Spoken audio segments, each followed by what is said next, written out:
le travail, je ne sais pas, parce que bon, à l'école, ses résultats, on ne peut pas dire que ce soit extraordinaire. Nous, avec elle, voilà. Oui, mais il n'y a pas de problème quand elle est là. Oui, là, voilà, c'est ce que je voulais savoir. Ah non, il n'y a aucun problème. Ils trouvent pas la fiche numéro 10. Rassurer des parents anxieux sur le futur de leurs enfants. Voilà ce qu'a fait pendant plus de 40 ans Lucien de Carvalho. Ancien instituteur à la retraite, il a repris il y a 10 ans une association d'aide aux devoirs bénévoles. Il va bien, oui, de moins. Ça va. Il fait pas très plein. Ah bon? Un style toujours très convivial, Lucien, c'est un peu l'homme de la dernière chance pour de nombreux élèves en échec scolaire. Et si beaucoup d'entre eux, comme Nadia, reviennent quelques années plus tard comme professeurs bénévoles, c'est qu'ils sont conscients des efforts qu'il a fait pour eux. Oui.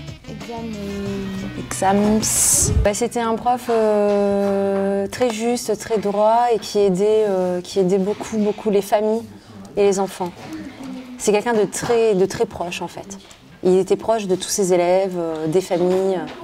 Que des anciens élèves, à leur tour, viennent nous aider pour enseigner, on ne peut pas espérer mieux, quoi. À côté de ça, l'argent et tout le reste ne compte pas, quoi. C'est vraiment, j'insiste, la récompense suprême. Une récompense au quotidien pour la quarantaine de bénévoles qui animent les ateliers théâtre, arts plastiques, maths ou lecture. Tu vas trop vite.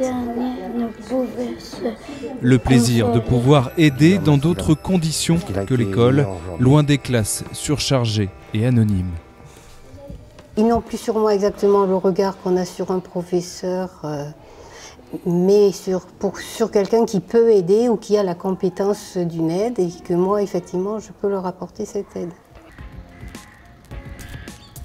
Tujac, c'est un des quartiers chauds de Brive-la-Gaillarde. Ici, le taux de chômage atteint les 15% et une personne sur deux vit dans un HLM. Vérifier que les freins fonctionnent. Alors, pour tordre le cou à ces stigmates de la pauvreté, Lucien n'hésite pas à redonner confiance à ses enfants, à travers les cours, mais aussi à travers le sport. L'objectif, c'est de réaliser le parcours qui vous est proposé sans mettre de pied au sol et sans toucher les arbres.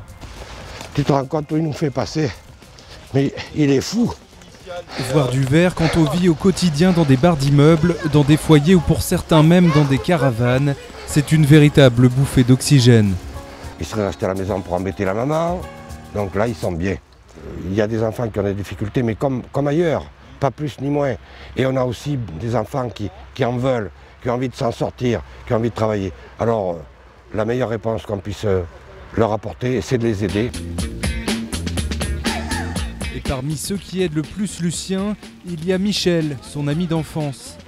Il y a 50 ans, les deux garçons étaient sur les mêmes bancs en classe de terminale. Au début, c'était une vraie danseuse. Il était là, il regardait rien et il tombait régulièrement.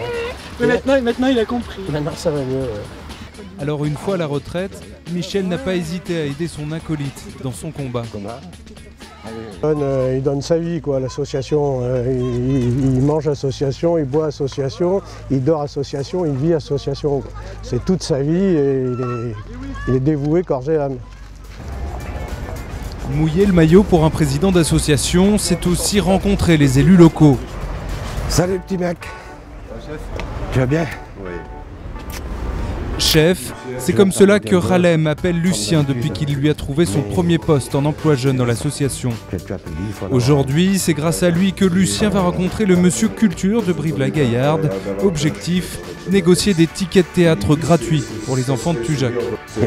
Et c'est tellement important qu'on n'en a pas suffisamment. Et on va être obligé d'en prendre d'autres. Ça a été pour moi plus qu'un tremplin en fait. J'ai trouvé une famille, parce que je suis arrivé tout seul quand j'étais à Brive.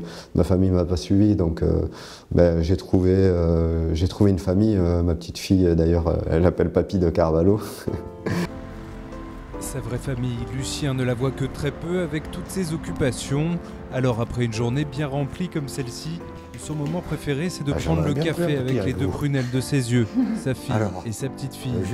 Une famille qui se plaint que d'une chose, la démesure de cet investissement. Quand on est embringué, quand ça devient un cercle infernal, qui est gagnant-gagnant parce que tout le monde y trouve son compte, mais du coup il y a forcément des sacrifices à côté. Forcément. Des sacrifices en termes de temps, mais aussi de santé. Ses enfants n'en restent pas moins fiers de son action dans le quartier. Lui, ce fils d'immigrés portugais, qui n'a eu de cesse de repousser les frontières de l'ignorance.